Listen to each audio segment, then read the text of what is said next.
Welcome to ghosting. There are those things in life that stick with you, questions that keep you up late into the night, troubling you to your core, unanswered mysteries that haunt you like a stubborn ghost, always in the back of your mind, an angry specter unwilling to die. The disappearance of my best friend, Evan Hoskins, and the unexplainable circumstances of our final few calls have served as my ghost.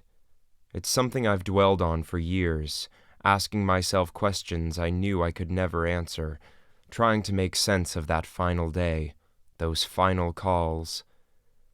Well, like everyone else right now, I find myself alone at home with nothing but free time, and with free time comes the ghosts. I've had enough of tormenting myself, trying to make sense of something that I believe most likely defies any conventional explanations.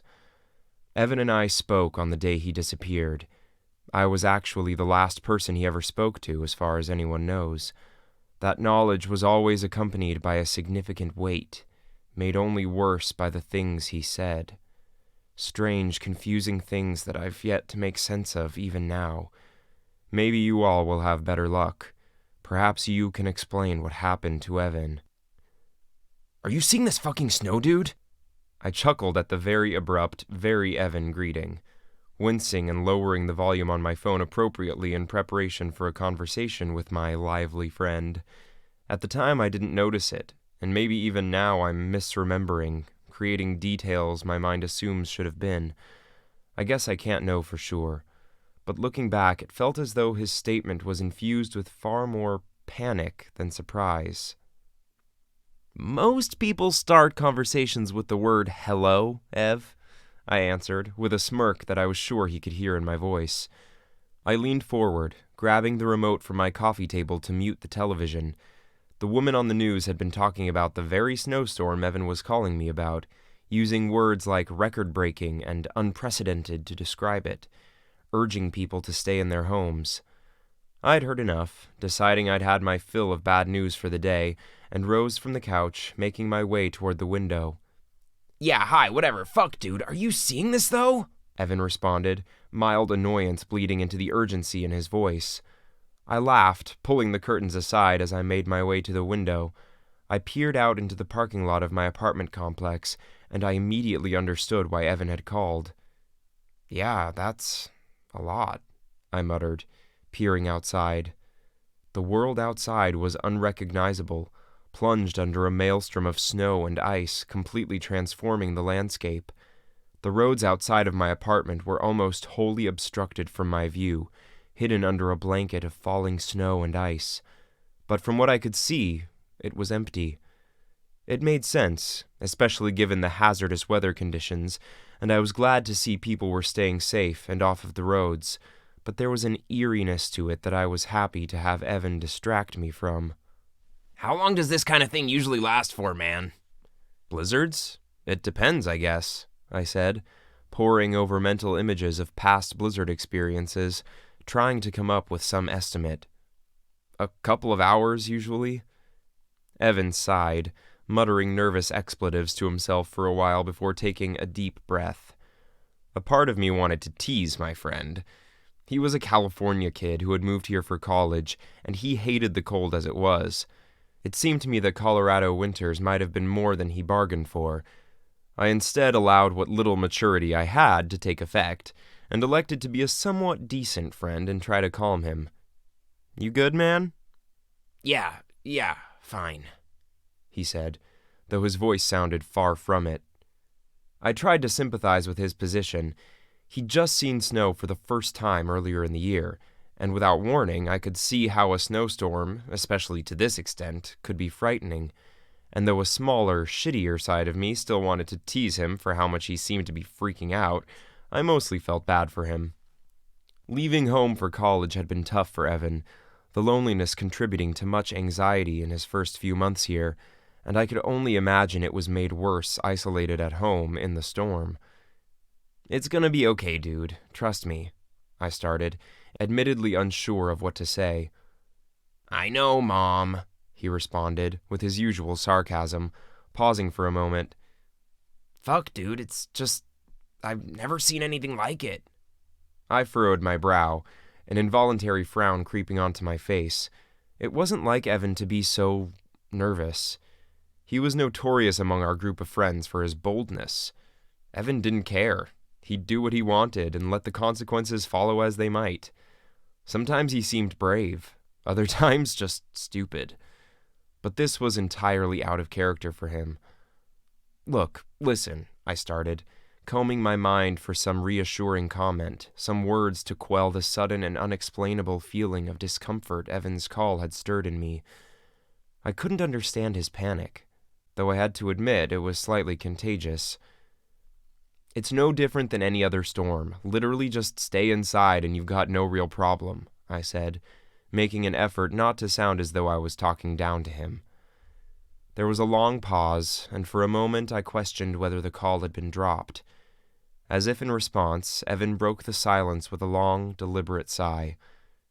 "Thanks, Andrew," he muttered. "For real." His statement rang with a surprising sincerity, as if my poor attempt to calm him truly meant a lot to him.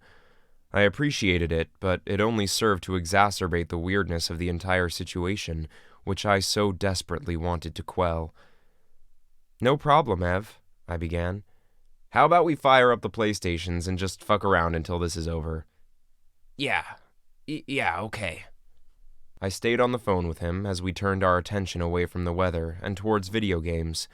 "So what are we playing?" I asked, grabbing the remote of my game console and sinking back into the couch. Evan didn't reply. I waited for a few moments, expectation slowly morphing into confusion. Evan? "Sorry, man, I just..." Evan started, his voice quickly tapering off. "Evan, are you all right? You're starting to worry me a bit. Like, actually worry." There was a pause followed by the shuffling sounds of movement from Evan's end of the line, before his distracted reply, Yeah, I'm fine. It's just..." Again, he trailed off. I had sat up in my seat, suddenly quite unable to relax, as I waited for Evan to finish his sentence or to say anything. I thought I heard something out there." Evan spoke slowly, increasing suspicion audible in every word. "Heard what? Where?" I questioned. Evan's area was a sparsely populated, nondescript little area just outside of town, and it was hard to imagine anyone outside in this weather. "The side of the house. Maybe a coyote or something. Do we have those here?" he said. "That and much more. If there's one thing we have, it's extensive wildlife, and you live right along a forest." He paused, considering my statement for a moment, before quickly suggesting we continue on with our game. It was clear Evan was still worried, still scared. Scared of the blizzard, or the noises he said he heard. I wasn't sure, but he wasn't okay. That much was clear to me. Still, I knew Evan. There was nothing I could say to him that would serve as a better distraction than some good old simulated violence, so I agreed, and we ended the call. I returned to my couch, putting on the gaming headset my friends had peer-pressured me into buying, awaiting an invitation to Evan's game chat. I sat back, my mind drifting involuntarily back to Evan's call. On the surface, there was nothing outwardly too strange about it. Still, I found myself staring outside, my mind lost in that blizzard, in the vast nothingness. I shivered, attempting to swallow down the constricting feeling of claustrophobia. A sudden voice in my ear made my heart drop into a pit in my chest, panic shooting through me. "Hey," Evan called from over the headset. Relief rushed through me, outpaced only by the silent embarrassment at my fearfulness. "What are we playing?" I asked, trying to stifle the slight shake in my voice as my heart rate returned to normal. We spent a few minutes finding a game, and almost an hour after that racing around virtual worlds in an effort to ignore our own. The games served the purpose of distraction, for me, at least, perhaps a little too well. I was focused on the racing simulator we were playing, and my anxiety from Evan's call had almost entirely faded from the forefront of my thoughts. Had I been paying more attention, I would have sooner noticed how quiet Evan had gotten. I frowned, realizing it had been a while since he'd last spoken in the game chat. As if he had heard my thoughts, Evan spoke, his words both confusing and scaring me. "I think there's something out there, dude." Something. The words seemed to hang there for a brief moment as I searched dumbly for a response. To be completely honest, I've always been close to useless and stressful situations, and the one at hand was one I was not at all prepared for. It didn't matter. Evan spoke again before the silence could settle. "I've been trying to ignore this shit, man, but for the entire time we've been playing, I've heard sounds outside in the forest. At first they kind of blended with the wind, and it was easier to ignore," he began, speaking with a panicked quickness. "But that's not the wind, and it's sure as fuck no coyote," Evan said with grave seriousness. I lowered the controller, the game no longer a pressing concern for either of us, and crossed the living room, resting against the wall nearest the window.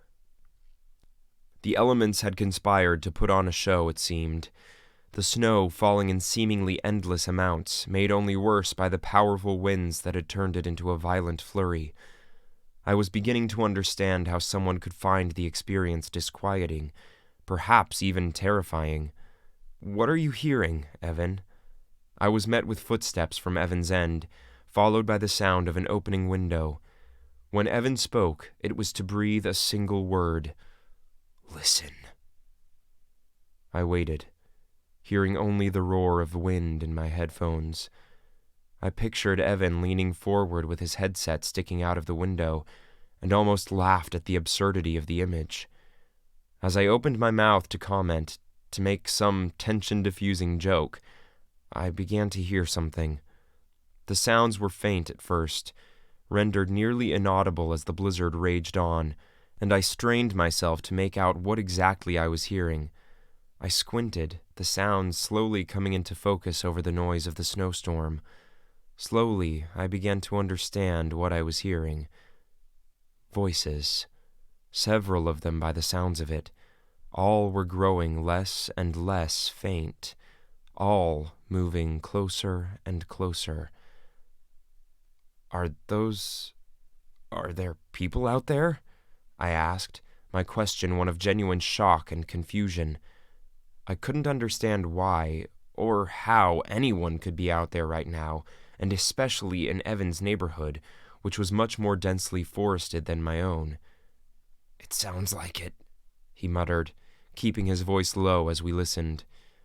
As awful as it may sound, I wanted to hang up.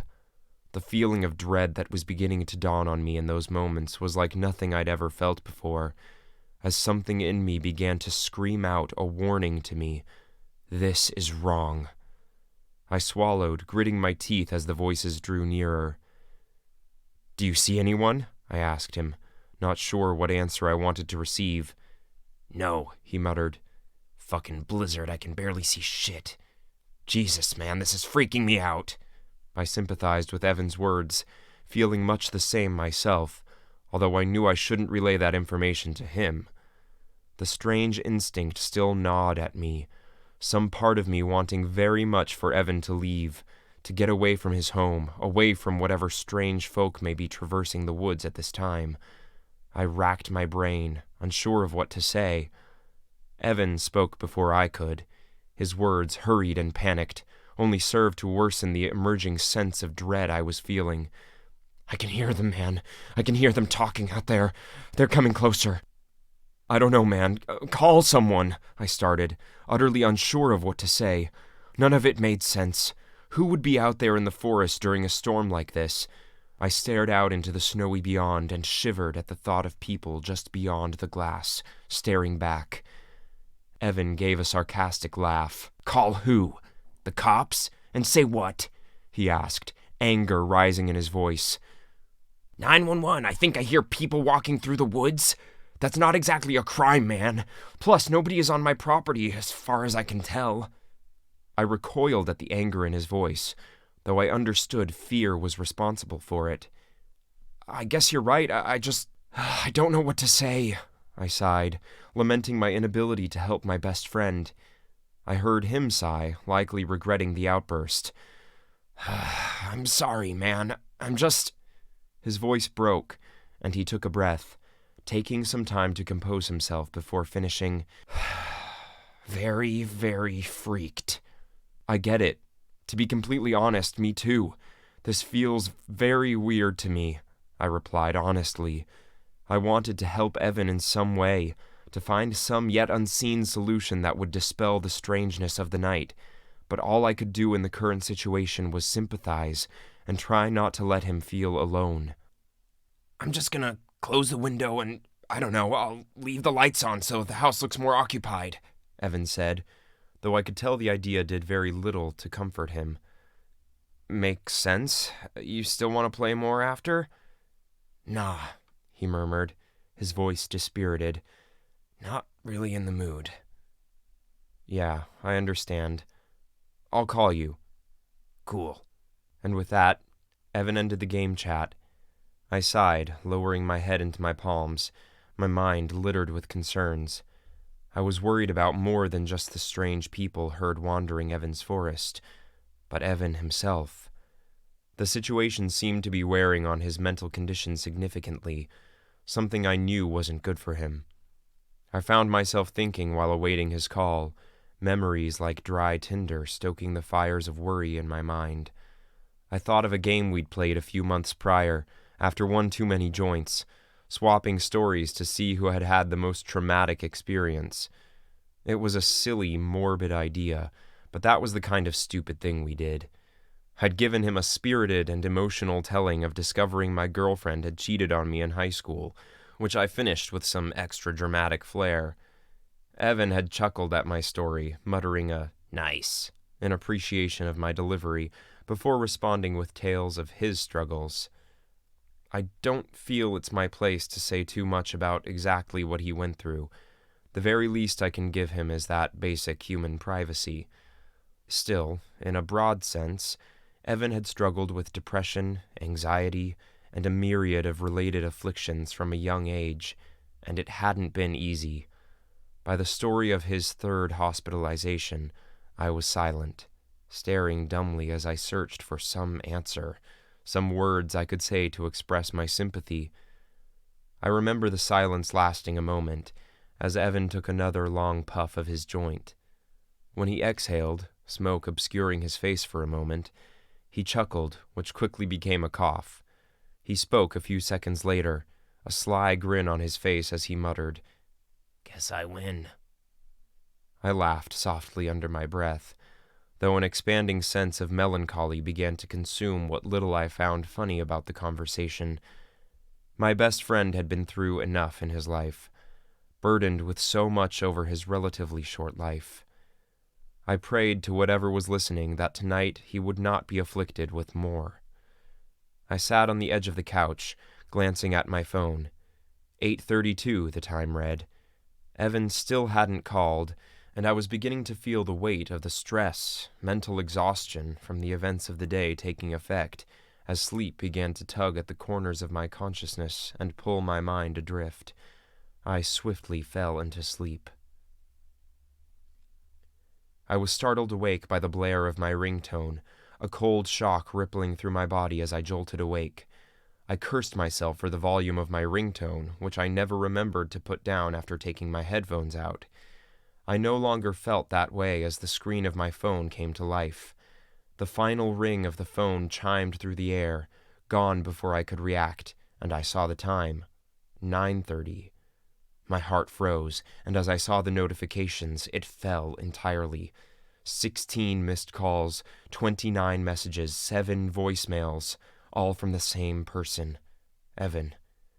Fuck, I spat, sitting upward with such force that it made me dizzy, as I grabbed my phone and immediately clicked Evan's call notifications. The phone rang, and rang, and rang, every second allowing the agonizing anticipation to balloon larger until I felt as though the sensation would make me burst. Come on, I begged into the line as if my words would carry across the signal and answer for him. Finally, on what felt as though it would have been the final ring, the call was answered. I waited for some response but heard only silence from Evan's end. As I listened closer, I began to realize in the quiet, There was breathing. "Evan?" I called into the line, no longer making any attempt to conceal my panic. Evan's breathing grew louder. When he spoke, his voice was low and quivering, unrecognizable from the outwardly bold and brash attitude that was typical of him. He sounded scared for his life. "They're everywhere," he rasped, desperation hanging to every word. "They're all around the house, surrounding the house, all of them, out there in the fucking snow." His words chilled me to my core as I struggled to make sense of what he was saying. "Evan, are you being attacked?" The words came as my mind pieced together what was being said. "I see them! I see them!" Evan spoke with a raspiness in his voice that hadn't been present in the calls before. "See who, Evan? Who's out there?" My heartbeat was deafening in my own head as the images of masked men emerging from the snow, forcing their way into Evan's home armed with weapons and evil intent, filled my mind. "They don't know it, but I can see them all standing out there, standing in the snow. There's so many of them, Andrew." I swallowed, a strange new fear taking root, as Evan's manic speech continued, and I began to wonder just what had happened while I'd slept. What had driven him to this state? I'd had enough, and I needed an answer, needed to know what was going on. "Evan, I need a straight answer right now. Is someone breaking into your house? Do I need to call the police?" I don't know what I had expected to hear in response, but it certainly wasn't what I got. Evan laughed. Cackled is a more appropriate term. It was short and harsh, but when he spoke, his voice was hollow, hopeless. "The police." He said the words as though it was the first he'd ever heard of such a thing. "You don't think I tried? I called them half an hour ago, and nothing, not even a busy signal." I blinked, trying to process what he was telling me. He had tried to call the police. Just how bad had things gotten in my absence? "Evan," I began, my voice strained with forced calmness. "What happened?" Evan's breathing slowed as he tried to calm himself and respond. "When we got off the game, I went around the house, turning all the lights on like I said I would. And for a while, I just waited and listened. The house settled.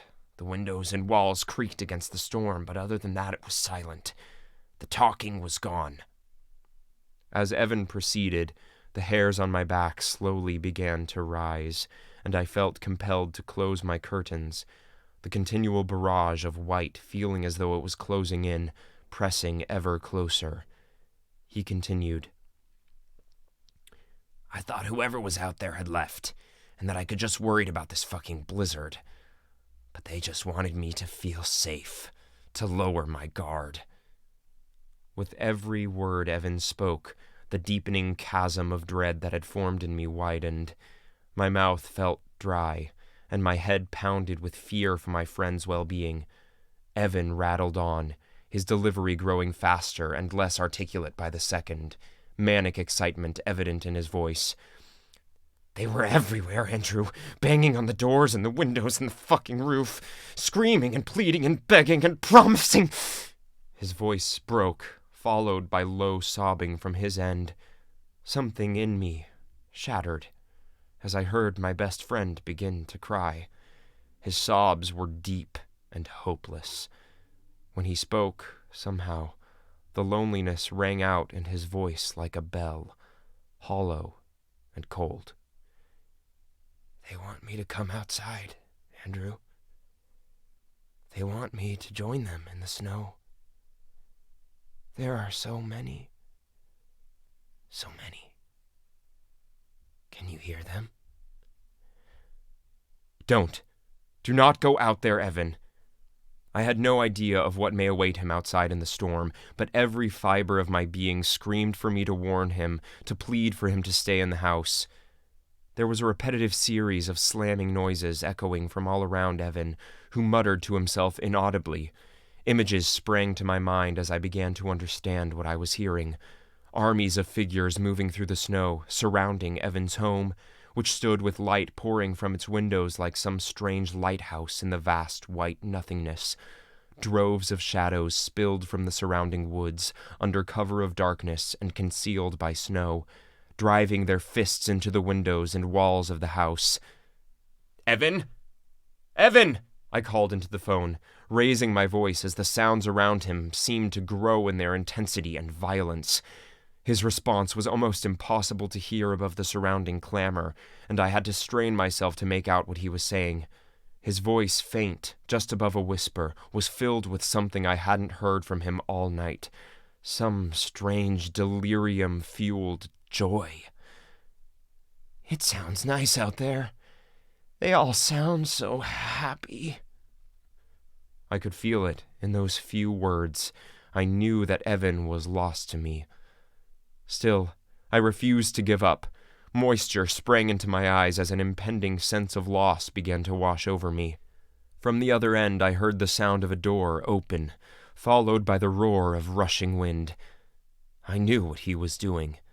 I knew that I was too late, that whatever was out there had firmly planted its hooks in Evan's mind, that my friend was already gone to me, lost to the blizzard, like the voices that called to him. I'm sorry, man," Evan spoke. The unnatural calm in his voice seemed alien against the cacophony of sounds on his end. "I have to go." Whatever surrounded his home began to cheer and whoop and holler as Evan brought himself closer and closer to the doorway, a captive and encouraging audience. I didn't know what else to say. I believe this was when he stepped out. The roar of the storm grew louder, ringing in my ears as if I'd stepped out into the blizzard myself. The cheers and cries of the otherworldly crowd disappeared with such suddenness I would have thought the call had ended had it not been for the howling of the wind. "Andrew, fuck, why am I out here? Jesus, it's fucking freezing!" He spoke again with sudden fear and lucidity. My heart leaped at hearing Evan speak again, sounding like himself, though confused and horrified with his current situation. I had no time to explain things to Evan, who seemed to have forgotten leaving his house, knowing that whatever had caused his strange behavior was still out there. "Get in the fucking house, Evan. There's something out there." "Jesus Christ! I see them!" Evan spoke, his voice shaking with some fusion of awe and horror. "Evan, please, go," I said, through gritted teeth, filled with hopeless frustration. I'm sorry, bud," Evan muttered, sounding resigned to a fate I refused to accept. "I think they're taking me now." Before I could speak, there was a sound, deafening even over the speakers of my phone, a mechanical echo reverberating from all around him. My head pounded. The strange sound, like some mechanized explosion, was gone, leaving silence in its wake. I didn't know how long I sat there, dazed, some part of me hoping to hear Evan's voice break through the complete silence. As the seconds stretched into minutes, and the fleeting hope became a distant memory, I began to take notice of just how quiet it was. I rushed to the window, pulling the curtains aside, reaffirming my realization. The storm had ended, with no more warning than it had arrived.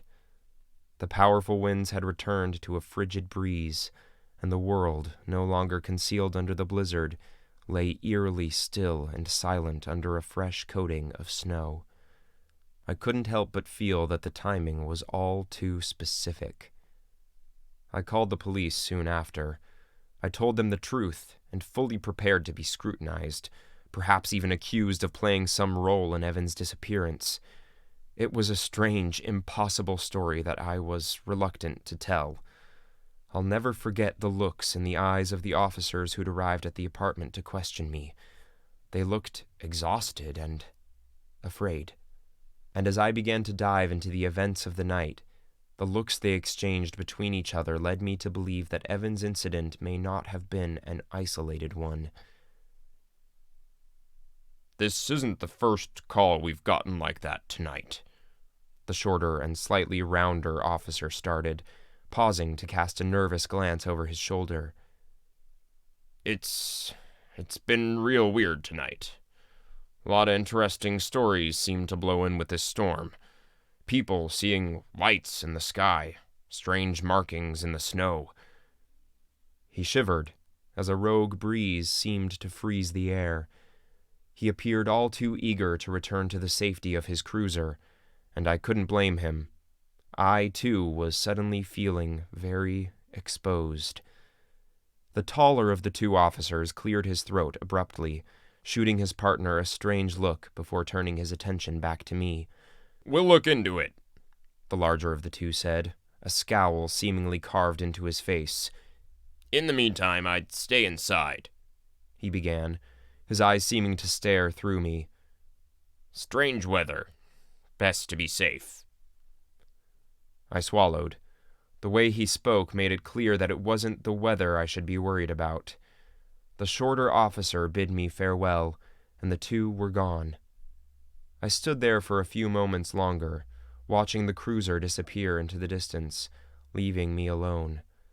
I stared out at the silent, snow-covered world around me for a few moments, my mind somewhere out by the nearby mountains, until my eyes drifted from the snowy peaks to the stars above. I stayed like that for a while, the events of earlier all replaying in my mind, until it had gotten too cold to remain there for any longer, and I returned to my apartment. I no longer live in Colorado. In fact, I moved as far from snow as I could manage, transferring to a school in Texas. Still, when the nights get too quiet and the air takes on just the right sort of chill, my ghosts return, and I can't help but wonder about it all. I spend many nights in bed, strange and impossible conclusions being born of what little information I have, a constant series of discovery and dispute in my mind. Often, as my consciousness begins to fade, I can hear voices in my dreams, calling from wintry forests. Evans is loudest among them.